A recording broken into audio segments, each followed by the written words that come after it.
দিদি, ভাবো তো এই কোনকনি ঠান্ডায় একটা ঘরে শুধু তুমি আর আমি থাকলে কেমন হতো?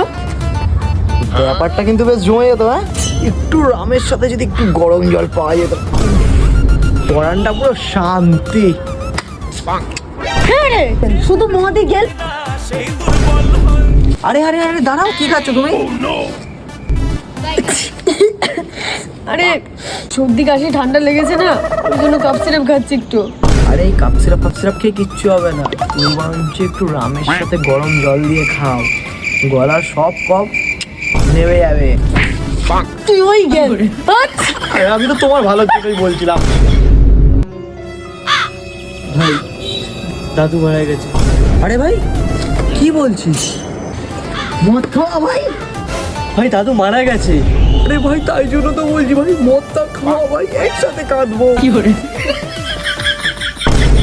থেকে যে কি হয়ে গেল?